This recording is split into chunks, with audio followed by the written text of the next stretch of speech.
Sí, esa declaración que ha trascendido del ministro de Exteriores israelí, Israel Katz, es la primera, al menos declaración pública de un funcionario, de alto funcionario del gobierno israelí, en confirmar lo que varios medios y a través de las horas se ha ido confirmando, la muerte de Yahya Sinwar en el sur de Gaza, aparentemente ocurrió, mejor dicho, en esa zona del sur de Gaza. La declaración de Katz fue a diplomáticos de distintas partes del mundo y, según lo que ha trascendido de ese comunicado, calificó el asesinato de Sinwar como una victoria para el mundo libre y como una posibilidad para liberar, en sus palabras, a Gaza de Hamás y de la influencia iraní. Y también en esta declaración a estos diplomáticos les pidió que continúen respaldando a Israel.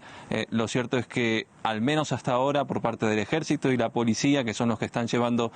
a cabo las verificaciones de ADN y también de las piezas dentales del cuerpo que fue ayer hallado en ese edificio en el sur de Gaza tras un enfrentamiento entre miembros de la infantería israelí y militantes palestinos, y que se presumía era el de Sinwar. Esos exámenes, al menos de manera oficial, todavía ni el ejército ni la policía se han manifestado o han entregado una confirmación definitiva al respecto. Sí han dicho que continúan con esos exámenes tratando de identificar de manera definitiva el cuerpo de Yahya Sinwar, pero lo dicho, Israel Katz, el ministro de Exteriores, ha hecho esta comunicación que trascendió a diplomáticos del mundo, y también a través de los medios israelíes hay distintas fuentes que han señalado desde hace ya varias horas que era altamente probable la muerte de Sinwar.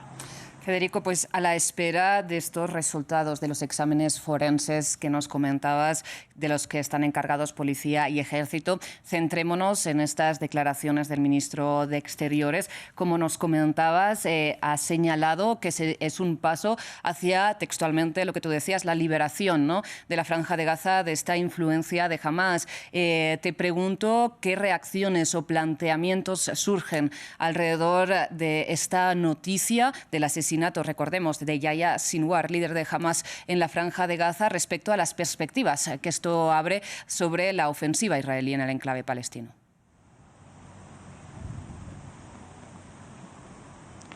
Sí, es muy prematuro para tener conclusiones al respecto cuando todavía se está esperando una confirmación ya definitiva de la muerte de Sinwar, pero lo que se especula es, a partir de ahora, sobre todo el foco se ha puesto, y han sido las primeras reacciones también aquí en Israel, en la posibilidad entonces de intentar llegar a un tipo de acuerdo para la liberación de los rehenes y para un cese al fuego definitivo en la Franja de Gaza. Está claro que esas negociaciones están hace tiempo paralizadas, en parte por las demandas que no está dispuesto a ceder el gobierno de Benjamin Netanyahu, en parte también por una postura muy dura que representaba principalmente Sinwar en el liderazgo de Hamás. Por eso la muerte de Sinwar, para algunos analistas, puede abrir una posibilidad a que con el liderazgo que tome Hamás, porque recordemos, Sinwar tomó el liderazgo político de Hamás después del asesinato selectivo de Ismail Haniyeh en Teherán en julio pasado. También han sido asesinados en este tiempo los otros dos hombres fuertes que junto a Sinwar formaban una especie de triunvirato de Hamás en Gaza. Es decir, ahora el liderazgo de Hamás cae en un interrogante, y habrá que ver si algunos de sus líderes en el exilio son los que terminan tomando ese rol político y, en todo caso, sentándose en una mesa de negociaciones con Israel, que también, de manera indirecta, siempre hay que decirlo, estas negociaciones con Israel, que también sería todo un desafío. Y la otra gran pregunta es si Israel entonces está dispuesto a considerar que con el asesinato de Sinwar quedan saldadas de alguna manera las cuentas, en las palabras que han utilizado algunos de estos analistas, y puede pensar en dar por concluida esa invasión destructiva en Gaza y sentarse en negociaciones serias para llegar a un acuerdo para la liberación de rehenes. Eso es lo que han pedido inmediatamente, después de, incluso antes de que se llegara a alguna confirmación oficial. Los foros de familiares de los rehenes es lo que han señalado, que consideran un importante logro el asesinato de Sinwar, y también una posibilidad de aprovechar este contexto y no desviar más los esfuerzos en otras cosas que no sean que el gobierno de Netanyahu alcance un acuerdo para la liberación de rehenes y para el fin de la guerra en Gaza. Esto es lo que ha manifestado el Foro de Familiares de Rehenes, lo ha manifestado también otro pequeño grupo más combativo que lidera protestas casi diarias cerca del edificio del Ministerio de Defensa israelí. Ambos han manifestado lo mismo, y este segundo grupo, la madre, mejor dicho,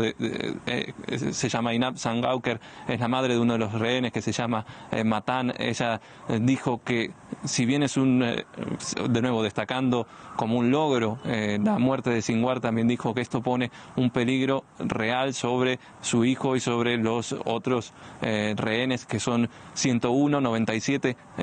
capturados el 7 de octubre, que todavía siguen en Gaza, y otros 4 que habían sido capturados en años anteriores y que todavía están en poder de Hamás. Entonces, la iniciativa o la propuesta, o lo que exigen, mejor dicho, estas familias, es que se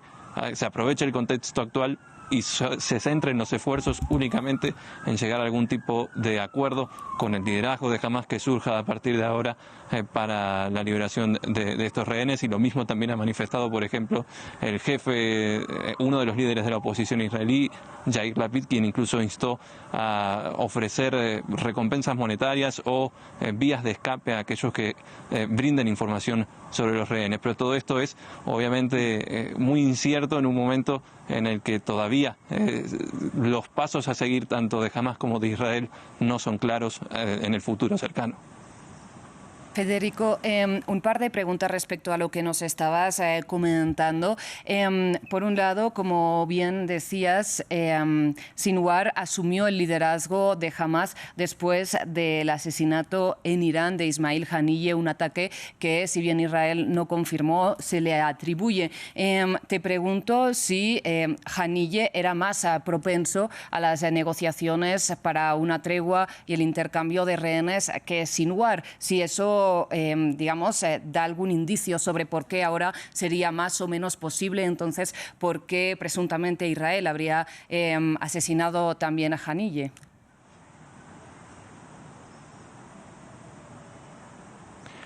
Sí, primero señalar que por parte del ejército israelí ya está llegando las primeras confirmaciones oficiales de la muerte de Yahya Sinwar. Y sobre lo que señalabas de Ismail Haniyeh, era un líder más político, más diplomático de Hamás. Entonces era realmente el jefe negociador del grupo islamista palestino en esas negociaciones indirectas con Israel. Y en muchos casos se ha señalado que lo que Haniyeh, por ahí hablaba con los mediadores, con Qatar y Egipto principalmente, y de forma indirecta también con Estados Unidos, y lo que aceptaba muchas veces Haniyeh luego no era aceptado por Sinwar, y era Sinwar el que tenía la última palabra en esas negociaciones, y era un hombre de una línea mucho más dura, y que algunos reportes incluso en medios estadounidenses apuntaban a que estaba especulando con la posibilidad de una guerra regional, de que Irán se involucre más activamente en luchar de forma directa con Israel y ya no a través de sus milicias y grupos aliados en la región, y que especulando con eso muchas veces endurecía sus posturas o no se movía de esa demanda total que era el retiro total, mejor dicho, de las tropas israelíes de Gaza. También hay que decir que en estas negociaciones, y de acuerdo a múltiples reportes, también se ha señalado al gobierno de Israel y al primer ministro Benjamín Netanyahu y sus aliados más radicales y también de línea dura, que no querían realizar concesiones, o que incluso han añadido demandas a esas negociaciones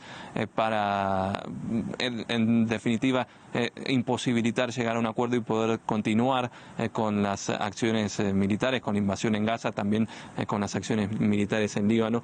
que recordemos que Hezbollah también ha atado un cese al fuego en la frontera con Israel a un cese al fuego en la franja de Gaza. Entonces, todo esto es lo que se ha presentado hasta ahora y lo que ha llevado a estancarse las negociaciones durante ya un par de meses prácticamente, y habrá que ver si este cambio de escenario puede de alguna manera llevar a una reactivación y a una salida y a un cese al fuego definitivo, que es lo que anhelan tanto los familiares de rehenes, muchos ciudadanos israelíes, como también la población de Gaza, que está sumergida en una devastadora crisis humanitaria, catástrofe que no parece tener fin para ellos.